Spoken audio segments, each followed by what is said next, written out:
masuk pada materi yang pertama, yaitu definisi dari penganggaran dan apa sih tujuannya dibentuknya penganggaran itu. Jadi, penganggaran itu adalah rencana keuangan yang disusun secara sistematik dalam bentuk satuan uang untuk periode tertentu. Jadi, anggaran itu berfungsi sebagai alat perencanaan atau planning untuk menentukan langkah yang akan diambil masa depan dan alat pengambilan kontrol untuk menilai hasil yang telah dicapai dengan cara membandingkan dengan rencana. Jadi anggaran itu adalah rencana keuangan yang disusun secara sistematik. Jadi di dalam penganggaran ini berfungsi untuk sebagai alat perencanaan atau planning dan serta pengendalian ataupun kontrol. Terus penganggaran. Jadi penganggaran itu proses penyusunan anggaran yang melibatkan negosiasi dalam manajer dan atasannya dengan tujuan untuk menetapkan biaya laba atau ROI yang diharapkan, di mana perusahaan baik besar maupun kecil perlu membuat anggaran karena membantu perencanaan untuk mencapai tujuan organisasi dan mengendalikan proses kegiatan dan mengidentifikasi perbedaan varians antara rencana dan hasil aktual dan memperbaikinya. Terus tujuan dari penyusunan anggaran itu apa sih? Jadi ada 3. Di sini tujuan dari penyusunan anggaran itu di mana ia menetapkan sasaran prioritas jelas agar menjadi pedoman dan menghindari keracuan. Jadi di mana memberikan arahan terhadap yang hendak dicapai manajemen. Jadi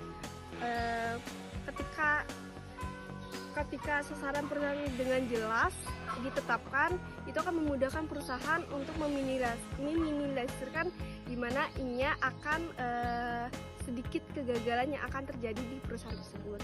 Jadi selanjutnya mengkomunikasikan secara manajemen kepada pihak terkait agar dipahami dan didukung. Jadi ketika kita sudah mengkomunikasikan rencana manajemen kepada pihak terkait agar dipahami dan didukung, ini akan lebih memudahkan dan untuk lebih memahami apa sih yang mau kita rencanakan ke depannya. Selanjutnya itu mengkoordinasi penggunaan sumber daya agar lebih efektif. Ketika ini digunakan, mengorganisasikan penggunaan sumber daya itu agar lebih efektif. Jadi kita tidak menyia-nyiakan apa yang sudah ada dan tidak membuang hal-hal yang sebenarnya kita tidak perlu pakai. Terus yang selanjutnya menjadi alat pengukur dan pengendalian kinerja sekaligus dasar untuk melakukan tindakan koreksi jika diperlukan. Jadi itulah definisi dan tujuan penyusunan anggaran. Terima kasih. Halo, selanjutnya kita masuk ke materi yang kedua. Kali ini kita akan membahas model dan prosedur penyusunan anggaran. Yang pertama ada model penyusunan anggaran. Jadi, penyusunan anggaran biasanya dipengaruhi oleh kondisi politik, ekonomi, sosial, dan bisnis. Semuanya itu berpengaruh pada kondisi perusahaan.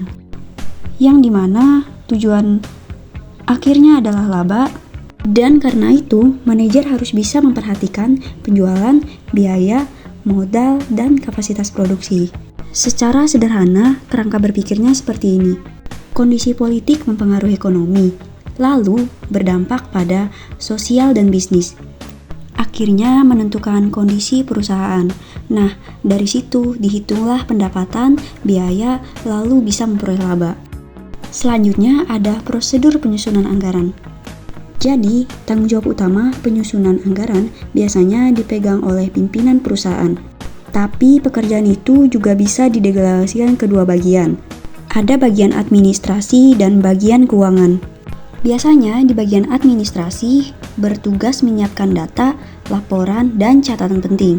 Sedangkan di bagian keuangan biasanya mengatur arus uang seperti mencatat pemasukan dan pengeluaran, membuat laporan, membayar gaji, dan biaya operasional. Jadi kesimpulannya, anggaran itu adalah alat yang penting untuk merencanakan laba. Penyusunannya juga dipengaruhi oleh banyak faktor dan dikerjakan bersama oleh pimpinan, administrasi, dan keuangan. Terima kasih.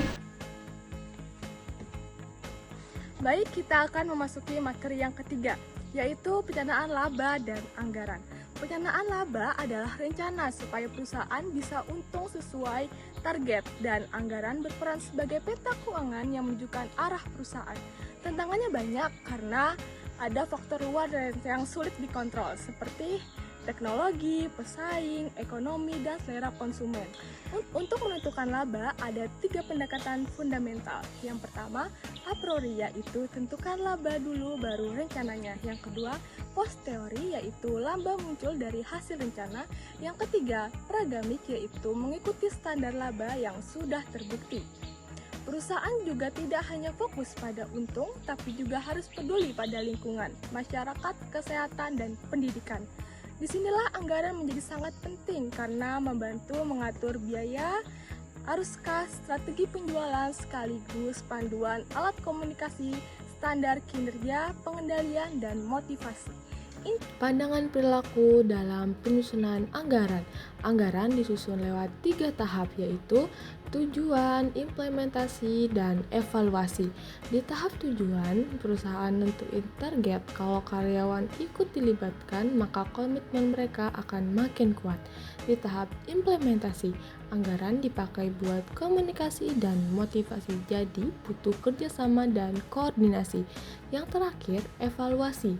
Hasil nyata dibanding target lalu diperbaiki kalau ada selisih. Jadi, anggaran bukan cuma soal angka, tapi juga soal perilaku orang yang ada di dalamnya. Baik, kita masuk ke bagian keempat, yaitu konsekuensi disfungsional proses penyusunan anggaran.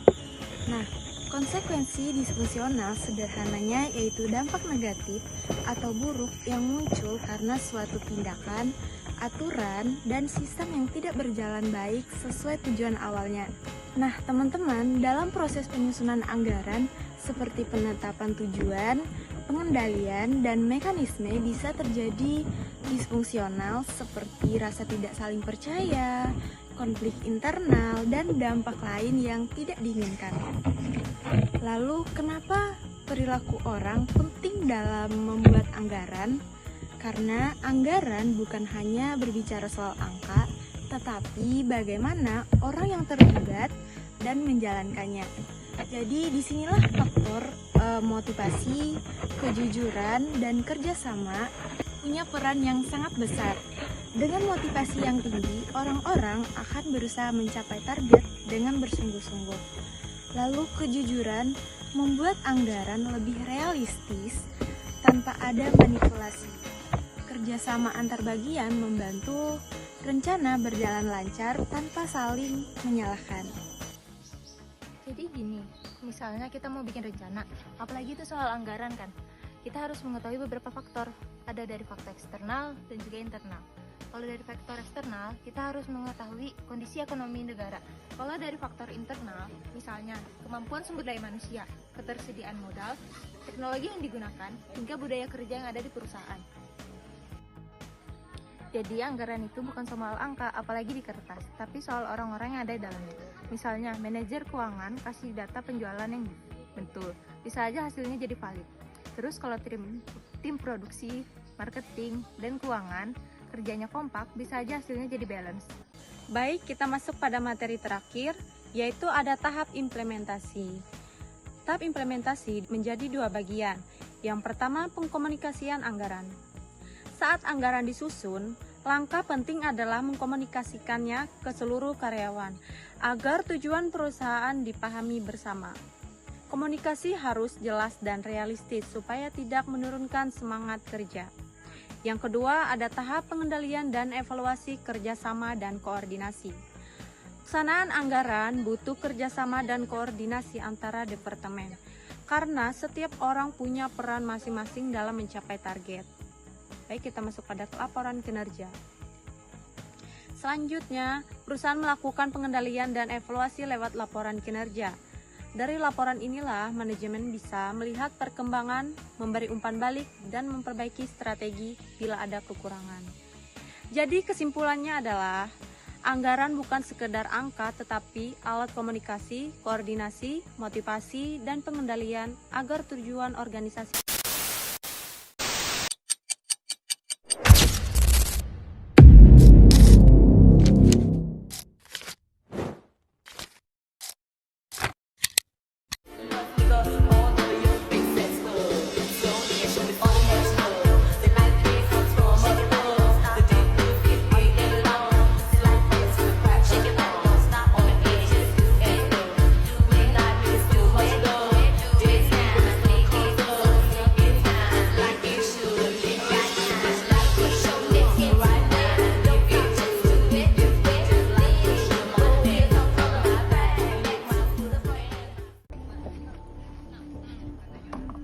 Selamat siang.